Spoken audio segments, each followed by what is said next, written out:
A very good morning, good evening, and good afternoon, ladies, gentlemen, boys, girls, whatever place it is you're tuned on to the Life Signatures Radio. Thank you so very much.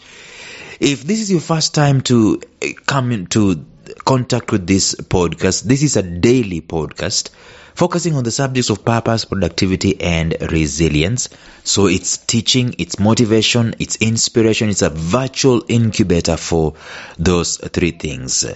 Every day we'll get maybe 10 minutes or 15 minutes, between 10 to 15 minutes of an episode talking about a subject matter. And right now we are in the middle of a series. We're talking about raising spirit-led children. We've been looking at how you can be able to do this, and there are two things we've been discussing.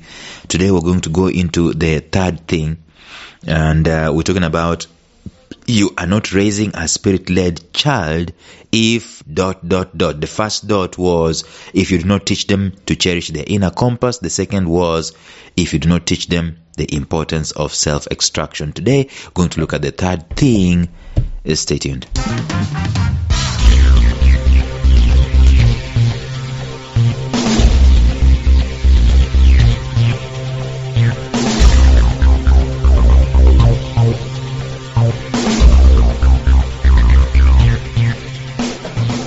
Welcome to the Life Signatures podcast with Lawrence Namale. Lawrence is a life coach, author, and keynote speaker who loves to tackle different topics on purpose, productivity, and resilience. His mission in life is to awaken all your boundless possibilities available in you. Life Signatures podcast is dedicated to bring to reality every single person who knows that deep down in their gut there's got to be more to life than this. And now, here is your host, Lawrence Namale.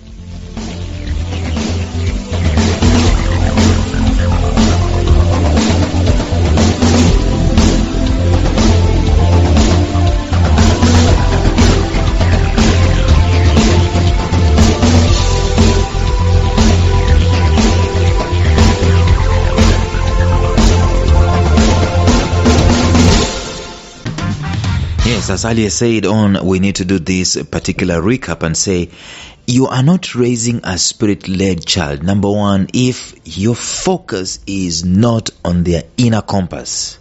And this is a big mistake we do in the world today. We look at the outside of the child. We look at the curriculum that is available. We look at the world of jobs and the marketplace that is available today. And like I told you in the episode yesterday, the spirit knows what's going to be there 50 years from today. And that's why that child of yours comes with that particular gift that right now seems so weird to the world. And what do? You stifle it. You don't bank on it. You are not faithful to it. You don't extract it. What do? You pump them with information of what is available today. You go to schools, you take them to schools with the question, are there jobs for the course that they are taking? Those are the questions that our parents were asking the school administrators. Are there jobs with this course? Wrong question. We need to have the inner compass to be the beginning place. And if we have the inner compass of the beginning as the beginning place, number two, we need to teach them the importance of going in there in the inner compass and extracting themselves by themselves. This self-extraction is not something that you can bequeath to your parent and to your dad and to your mom or to your teacher. They have the potential to see whatever it is, but it is up to you to come to terms with who you are in the spirit, to extract yourself. There are very many tools we can be able to use on the internet, these personality profiles that are free of charge all over the place and so on, and by going through mentors and coaches and so on and through those processes. But you got to come to a place where you are looking at yourself in the mirror and you know who you are. That is self-extraction. We need to teach them to do this. Number three, you know you are not raising a spirit-led child if, number three, you do not nurture and nourish their creative capacities. This is big. This is huge. We are going to stay here for quite a while. Now, before I can go far, I need to make this distinction here. Sometimes we hear people normally say, I am a creative. And then it denotes that the rest of us are not, quote unquote, creatives. There is something that we can talk about that in that particular arena. But let me park that for a minute. Do you know what the Spirit is all about? If I talk about Spirit, what comes to your mind? Hopefully, life, thriving, creation, production, newness, solution, problem solving. Those are matters related to the Spirit. At the core of it all, Spirit is about creation. It is about making things happen. It's where there is Spirit, there is life. It is about the beauty that emanates from the tapestry of a unique blend of individuals' creative capacities. All of us have an element of our creative capacities. And I know sometimes back, long while back, maybe a few months back, when I was talking about the subject of work, that work is exemplified through creation. I don't want to go back there. But we make a mistake when we think that there are only a fraction of quote-unquote creatives on the earth, the so-called arts people. Whereas that is true, it is just but half the truth. The truth of the matter, though, is that all have capacity to create something. If anything, there is no human being that does not have the mandate and the capacity to create something. And if we are not teaching people this, we are not tapping into the Spirit. We are not tapping into the Spirit.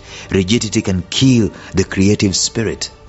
And we've already talked about this in the previous episode. It means that if we are raising Spirit-led children, we have to come to the core realization that they are creative inherently, regardless of their academic prowess.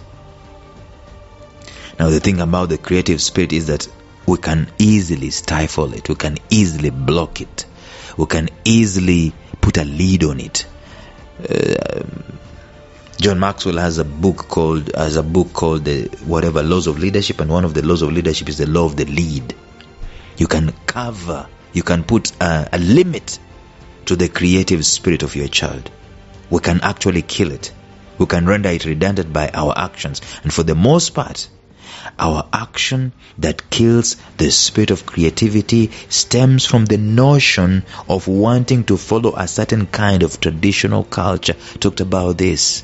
We are more true to what is than what is in the invisible. We are more true to what is material, what has already been tried, proven, and tested, than to what we do not know, which is in the spirit of an individual child.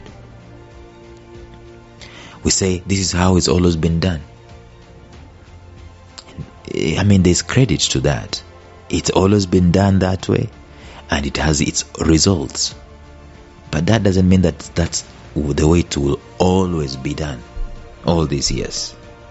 In so doing, we silence that voice of the Spirit that, Spirit is not limited to what has already been done. If we are more faithful to what has been done, we are stifling the Spirit. Spirit is never silenced, or it's never served by what already exists. There can always be something new. So when we silence that voice of the Spirit, in so doing, we silence a voice or a spirit that thought something better or something new could come out. And we have done this as a human race. When someone suggested that the earth was not flat, what did we do? We castigated them, vilified them, called them names, had an inquisition or something, whatever it is that happened to them. These guys were only apologized to by Pope John II. But that's what we do. That's a good example of what we do. We do not want anything new. We do not want the voice of the Spirit. We want to be true to what we already know or what we think we know. The Spirit is about unpredictability. It's about the adventure of the unknown. A beautiful adventure of the unknown. Some of us, we are so stifled and so rigid. We think that trying to know what is not known is being rebellious to God. It is, we are branded very many things. And you know what? We still do that today with our children. We are so hell-bent on making sure that our children follow the laid-down procedures. There is a place for those. But then if that is standing in the way of Spirit, we are making a mistake. We are so hell-bent on making sure that our children follow the lay-down procedures of growth and development so that they can grow and just be like other children, to fit into a program that we ourselves followed as children when we were growing up. We are scared of the new. That's the thing. We are scared of the new. We are scared of that which we do not understand. We are scared of that which is uncertain. We are scared of that which is unpredictable. We are scared of the untested. We are scared of the uncharted territories. But you see, that is how the Spirit operates. That's the realm of the Spirit. It is uncharted. It is unpredictable. It is uncertain. It is untested. That's how it is. That is where the Spirit operates. It is not predictable. It is not uniform. It is not controlled. So we've got to learn how to foster the creativity of a particular child or a particular individual. The capacity to create. This is massive. It is major. If we can learn this from the get-go, the capacity to mess, to create, to attempt stuff. See, we punish children for making mistakes.